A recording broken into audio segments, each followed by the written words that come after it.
আজকে আমি একটা ইম্পর্টেন্ট টপিক নিয়ে আলোচনা করব আপনাদের সাথে। তো এখানে যে চ্যানেলটা দেখছেন এটাতে আমার আজকের প্রথম ভিডিও আপলোড করছি এবং বেশিরভাগ কৃষক কিন্তু আমার এই যে ভিডিওটা দেখছে বাংলাদেশ থেকে দেখছে। তো তাদের উদ্দেশ্যেই আজকে ভিডিওটি বানানো। তো আজকের ভিডিওতে আমি জানাবো যে কিভাবে আপনারা এই সময় শশা চাষ করে বেশি পরিমাণে প্রফিট করতে পারবেন, সেই সাথে কোন শশার চাষ করবেন আর কিভাবে বীজগুলো পাবেন সেগুলো নিয়ে বিস্তারিত আলোচনা করব। তার আগে এই শশাগুলো কিন্তু যেগুলো দেখাবো জাতগুলো, সেটা নাম বলার আগে আমি আমার জমির ভিডিও একটু দেখাই, তারপর আপনাদের সাথে আমি ফিরে আসছি ভিডিওতে। দেখুন, এটা হচ্ছে আমার নিজের জমির হারভেস্ট করার পর জাতের নাম ছিল যোদ্ধা AK-47 এবং জওয়ান। আমি তো ভিডিওতে দেখিয়েছি, যেদিন রোপণ করেছি সেই ভিডিও কিন্তু আমার চ্যানেলে দেওয়া আছে। তো কালার এবং সাইজটা দেখুন, একদম পিওর দেশির মতো কত সুন্দর কালার। আর বোটার সাইডটা সবুজ এবং বাকি দেহটা সাদা। সেই সাথে যে সাইজ সেটাও কিন্তু আকর্ষণীয়, মার্কেটে চাহিদাযুক্ত। তো এই শসাটা ব্যাপক চাহিদা, তাই আপনারা এই শসাটা একদম চোখ বন্ধ করে চাষ করতে পারেন। যেহেতু আমি নিজে একজন কৃষক, তার জন্যই কিন্তু আমি এই ভিডিওটা আপনাদের সামনে উপস্থাপনা করতে পারলাম।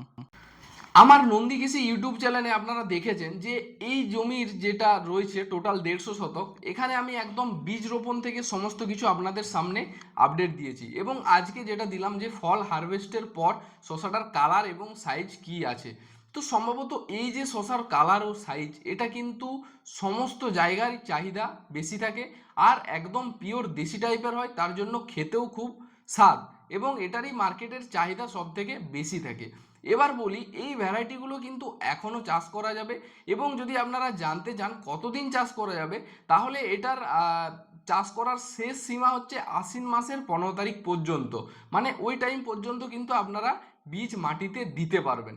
এখনও যারা এই বীজগুলো চাইছেন বা এই সময় শশার চাষ করতে চাইছেন, তারা কিন্তু যোদ্ধা AK-47, জওয়ান, বিরাট এই জাতগুলো চাষ করতে পারেন।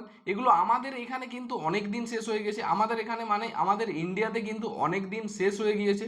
বাংলাদেশে অল্প পরিমাণে স্টক রয়েছে। তাই যদি নিতে চান, অবশ্যই যে স্ক্রিনে দেওয়া নাম্বার আছে এই নাম্বারে যোগাযোগ করে কিন্তু বীজ আপনারা নিয়ে নিতে পারেন এবং এখনও সময় রয়েছে এই জাতগুলো চাষ করার। এটাই আদর্শ সময় এবং হালকা শীত বা কুয়াশা পড়ে গেলেও কিন্তু কোনো রকম কোনো সমস্যা দেখা যাবে না। তাই আপনারা একদম নির্ভরসায় তাই আপনারা একদম নিঃসন্দেহে এই জাতগুলো চাষ করতে পারেন। কালার কীরকম হবে আমি ভিডিওতে দেখিয়েছি এবং সাইজও দুর্দান্ত দেখিয়েছেন। ফলন তো মারাত্মক হবে, প্রতি গিটে গিটেই ফল হবে। তাই বেশি দেরি না করে বীজগুলো কালেক্ট করুন আর আপনারা জাতগুলো চাষ করতে থাকুন। ধন্যবাদ সকলকে ভিডিওটি শেষ পর্যন্ত দেখার জন্য।